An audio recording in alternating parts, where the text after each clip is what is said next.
E aí pessoal, saindo do consultório aqui, dois atendimentos hoje que me chamaram a atenção por conta de quadros semelhantes. Deles teve esse quadro há bastante tempo atrás e o outro veio na consulta há cerca de um mês com esse quadro e a gente fez o diagnóstico, fechou o diagnóstico hoje, né? Lembrando que a gente sempre cria hipóteses diagnósticas, né? Então, dentro da consulta, a gente examina o paciente, faz uma anamnese inicialmente, conversa, examina, vê se ele tem algum exame complementar disponível e aí a gente chega a uma hipótese diagnóstica.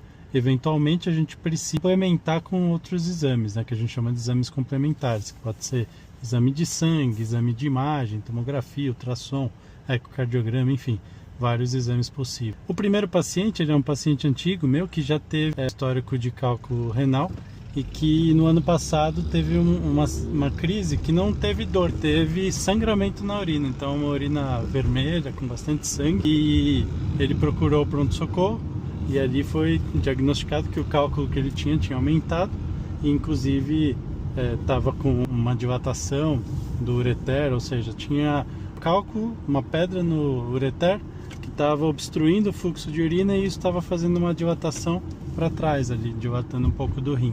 Por esse motivo ele precisou internar e tirar esse cálculo e aí teve uma melhora do quadro. E o outro paciente já veio com um quadro diferente, com alguns comemorativos diferentes, né? Então esse segundo paciente ele veio há cerca de um mês com um quadro de dor abdominal, náusea, vômito diário. E aí só depois ele começou a uma urina mais escura, uma urina que ele falava que era meio que cor de Coca-Cola. Não era aquela urina vermelha, diferente do que o primeiro paciente teve, mas tinha uma urina mais escura e foi isso que fez ele procurar a consulta. Esse segundo paciente ele fez alguns exames, ele demorou um pouco para voltar, mas no início eu já tinha feito essa hipótese diagnóstica, ele tinha um pouco de dor abdominal, não tinha sinais claros assim do cálculo que a gente vê muitas vezes, a gente bate nas costas do paciente, percute, né, uma manobra de exame físico e às vezes o paciente pula porque a cápsula do rim está inflamada ali. Isso a gente chama de sinal de Giordano. Mas esse paciente não tinha esse sinal, mas ele tinha um pouco de dor abdominal. A gente fez os exames, ele demorou um pouco para passar comigo, mas no fim o exame de urina dele tinha um excesso de oxalato de cálcio, pequenos cristais. Provavelmente ele eliminou esse cálculo porque ele melhorou os sintomas espontaneamente, bebendo bastante água. E aí ele fez uma tomografia que já não via mais esses cálculos, mas provavelmente ele eliminou nesse meio tempo. O que é muito importante quando a gente está falando de cálculo renal, né? Ou nefrolitíase ou ureterolitíase, né? O cálculo que fica no rim ou no ureter, né? O cálculo, quando ele sai do rim e vai para o canal da bexiga, né? Para a bexiga, ele passa por um ducto que se chama ureter, que é o que comunica o rim à bexiga. Nesse caminho tem vários pontos que esse ducto ele fica mais estreito. E ali, muitas vezes o paciente vai ter mais dor, tanto pelo estreitamento, quanto pela movimentação da musculatura que está por dentro desse ureter. É uma dor do tipo cólica, uma dor muito forte. Alguns pacientes falam que é semelhante à dor de parto, né?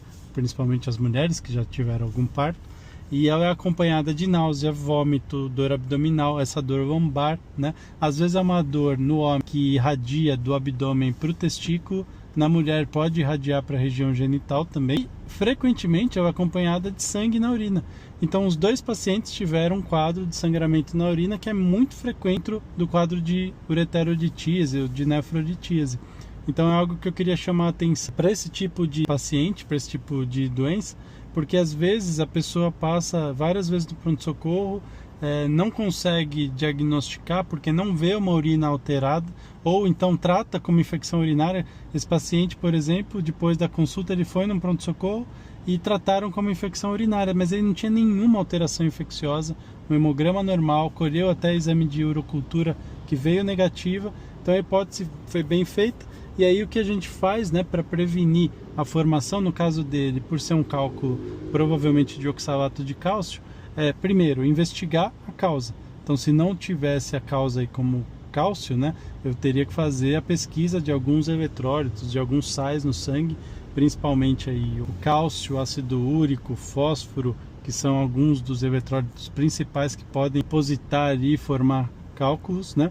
E nesse caso aqui, sendo cálcio, a gente tem inclusive a possibilidade de prevenir esse tipo de cálculo com alguns medicamentos. Um deles, que tem uma evidência um pouco limitada, mas a gente ainda usa na prática, é a hidroclorotiazida, que é um diurético, que é um remédio para pressão, mas que também pode ser utilizado para essa prevenção.